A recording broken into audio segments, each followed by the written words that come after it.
And now it's time for the further adventures of Big John and Sparkie.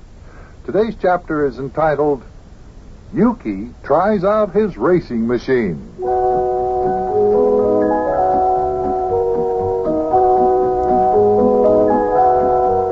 The scene of today's chapter is the giant Memorial Day racetrack in Indianapolis, Indiana, scene and site of some of the greatest racing events in the history of the world. Yukie has invented a new kind of engine that operates on air instead of gasoline. He's up here to try it out. And he hopes to enter and win the Indianapolis Classic on Memorial Day, which is just a couple days away from the time this chapter took place.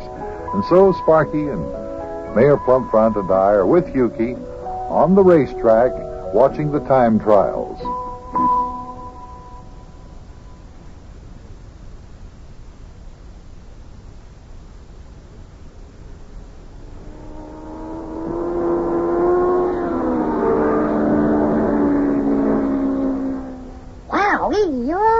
Oh, man, did you see that race auto go zipping past here? Boy, oh boy, it's at the Haven. Oh, crazy. Boy, was that thing ever going fast? I should say it was, Sparkie. That car was really traveling all right. Yeah.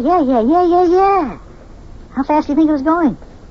Boy, think it was going 100 miles an hour? Oh, I imagine it was going at least 100 miles an hour. What do you say, Yukie? Why, yes, that car was traveling at least 100, all right. I'd say that there race automobile was moving along there at approximately 120 miles an hour or so. 120? Wow. Boy, they really go on this Indianapolis Speedway, all right. Well, that's why this Memorial Day race in Indianapolis is one of the greatest sporting events in the world. Right you be, Buster. Lad, because of the race they have up here every Memorial Day, the United States makes some of the finest passenger automobiles in the world. Oh, boy, I can't wait till I see the big race. Hey, Yukie, when are we going to drive your car around the track? Oh, in a little while, lad. There are a couple of fellers ahead of us right now, though. Here he comes again. He's coming around. Here he comes. He's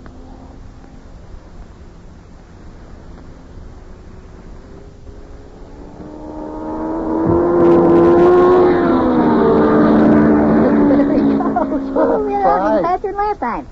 Hey, Yukie, do you think you can get your car to go that fast? Lad, when I get my race auto out there on that there track, I'll go by so fast you won't even be able to see me. Well, I have to go over and check with the Speedway officials about when I go out for a time trial. I'll be right back, fellers. Hey, you want to go with me, Sparkie? Yeah, sure, you bet. Fine, then just come right along. We'll be back in a minute.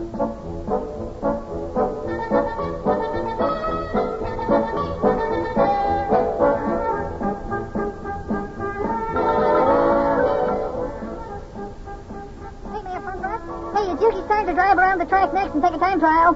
Yes, sir, fellers. You're now going to see me and my race auto do our stuff. I will now climb into the driver's seat. Oh, Sparkie lad, will you please hand me my race auto driver's helmet with the goggles on them there? Yeah. Here you are, Yukie. Fine. Oh, boy. Oh, hey, would you give me a helmet like this to wear when I drive in the midget auto race? Oh, 100% correct, Sparkie lad. Everybody who drives a race auto has to wear one of these here crash helmets like this. Well, Yukie, you all set to start up and make your trial spin around the track now? Yep. Wonder if you and the mayor would push me out onto the track. Why, of course, that's why we're here. Come on, Mayor. Lend us some of your muscle power. Haven't got much muscle, but I can lean my weight into it. Well, that'll help considerably. Come on. All righty, here we go. Oh. All right, fellas, here we go. Here we go down the track. He's picking up some already. Now, he's going to go around the track a couple times, Sparkie, and when he raises his hand into the air as he passes the official stand, that means that he wants his time trial to begin. You see, lad, they allow him to go around a couple of times to get the car warmed up and sort of get the feel of the track. Oh, boy, look at old Yukie go. Hey, if he's only warming up, I'd sure like to know how fast he'll be going when he's driving as fast as that car will travel. Well, it's a mighty fine little car Yukie's got there. Wonder what he's going to call it, Mayor. You know, just about all the race autos here have names painted on them. I think I heard Yukie say something about calling it the A&D Special. A&E Special? Yep. What in the world does that mean? Oh, search me. You know Yukie as well as I do. Does he ever have to have a reason for some of the things he does? All I know is he says he likes the sound of the A&E Special. Just likes the way the name sounds, huh?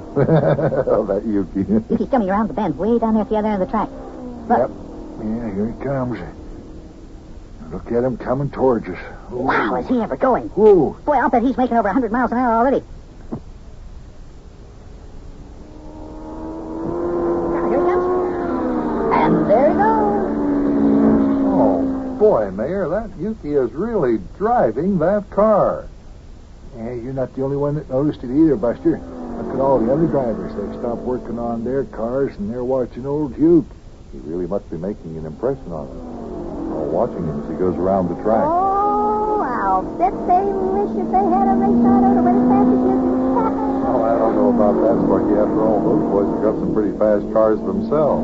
I should say they have. I bet there isn't a race auto sitting in any one of these pits bump over 100 miles an hour easy. Yeah, but I'll bet Yukie's will go faster than any other car here. Well, that remains to be seen. We'll know the answer to that one Saturday after the Memorial Day race has been completed. On top of that, lad, you know, it's not always the fastest car that wins the race. Oh, come on, Mayor. The car that wins the race is the one that goes around the track the fastest. Isn't that right? Well, of course, yes, that's true. But it takes skillful driving, too. A skillful driver can take a slower car and beat a driver of a faster car 9 times out of 10 times. Matter of fact, maybe even 10 times out of 10 times. Yeah, that's very true, Sparky. As a matter of fact, you take the race I drove in up here in Indianapolis back in 1920. I was one of the most skillful drivers on the track. Oh, there I was, zooming along about 92 miles Here's an hour. Yukie coming around the bend at the other end of the track. Yeah, I think he's got his hand up in the air. Isn't that the signal to the judges? He's ready to be timed? Yep, looks that way. Oh, this is going to be an official time trial. There's a fella out there with the flag. He's waving a flag at Yukie. Here he comes. Boy, did he ever go. Hey, did you feel the breeze as he passed? How fast do you think he was going? Well, they'll announce it over the public address system, Sparky, as soon as the officials check their watches. Now, as I was saying, when I drove in the big 500 up here in Indianapolis back in 1920, I was one of the most skillful drivers on the track. There I was, zooming along about 92 miles an 92, hour. is that all? Boy, that's not very fast. Listen, lad, back in 1920, that was real fast. I was going faster than anybody else in the race. Did you win the race, Mayor? I didn't know you won a Memorial Day race here in Indianapolis. How come you never told us about it, Mayor? Yeah, you never told us that, Mayor. Well, I never mentioned it because I didn't win. You see, on the 45th lap, I went into a spin. I hit that wall down there on the far turn. I broke an axle. Had to drop out of the race. Old Louis Chevrolet won that there race back in 1920, and his average speed was almost 89 miles an hour. Yep.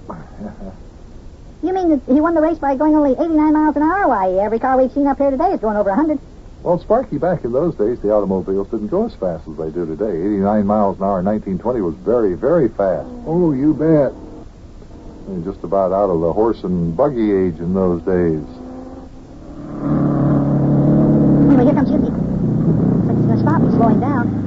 Yeah, he wants to hear the results of his time trial. Looks like the judge is going to make the announcement over the public address system there. Time on Yukie Butcher, driving the A&E Special, 142.021. Land sakes. 142 miles an hour. Hey, did you hear that, Yukie? Ah, fine. Oh, yes, sir. We're really going. Well, lad, do you want to drive around the track with me once or twice? Sure. Oh, you bet. Hey, help me climb in alongside Yukie, Big John. Help me. Oh, okay, I'll lift you in. There we go. Now listen, Yukie, not too fast. Ah, don't worry, Big John. Okay, here we go, Sparky lad. Let's see if you can go faster than the last time around. Well, I could, lad, but with you in here with me, I'll have to hold her down a bit. Don't want to take any chances, you know. I'll put her up over 100, though. Oh, boy, we're really going already. Hey, look at the scenery go whizzing past. Whoo! The wind's beating against my face so fast it stings. Well, you'll have rosy cheeks after this here ride is over, lad. The motor doesn't sound as loud when you're in the car, does it? Not as loud as it does when it goes roaring past you and you're standing on the sidelines. How fast are we going? Oh, we're doing 98, 99, 100 miles an hour now. Wait, the wind's blowing in my face, so I can hardly talk. Well, here we go around the curve, Sparkie lad. Around we go, around, and down the home stretch at top speed. Hold on, lad, here we go. Oh, boy. There they go there. I mean, there they were. Did we ever shoot past them? Oh, we're going so fast now, the wind takes my breath away. Boy, oh, boy, oh, boy, oh, boy.